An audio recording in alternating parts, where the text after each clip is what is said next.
Sveiki, labdien un laipni lūgt atpakaļ manā kanālā. Šodienas video es jums gribētu parādīt, ko darīt, ja pēkšņi izbeidzas dzīve vai pārtrūkst, pārplīst. Tas var būt kaķis, kas var pārplīst jums dzīvi. Nekrītam panikā, nekādus mezglus nesienam, tas nav vajadzīgs, izskatīsies neglīti un sarauti. Tad, ko mēs darām? Mums ir pabeigts šis stabiņš, bet to mēs aizējam solīti atpakaļ, tā lai mums paliek 2 apmetumi uz adatas, uz tambora adatas, šādi. Man ir te 2 apmetumi tagad. Un ļoti vienkārši ņemam nākošo krāsu, kuru jums ir, vai nākošo kamolīti sākam, un vienkārši tamborējam tālāk, atstājot mazu gabaliņu šeit. Šādi pieliekam klāt un tamborējam tālāk.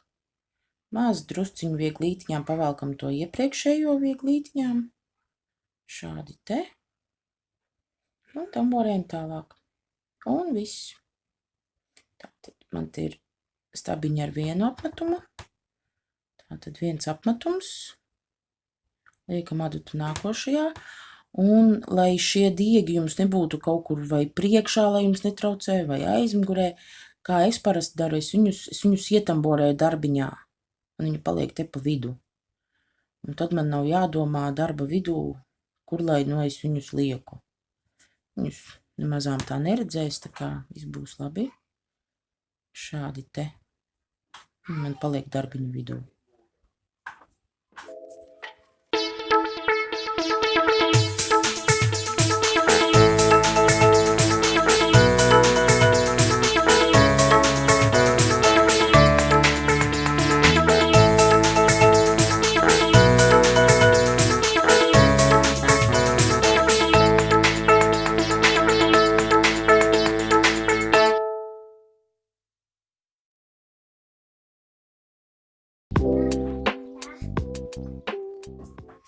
Tātad, ja jums patīk šis video, neaizmirstiet nospiest podziņu patīk šim video.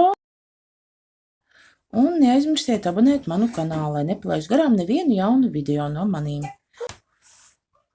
Paldies par skatīšanos un visu labu līdz nākošajam video. Atā!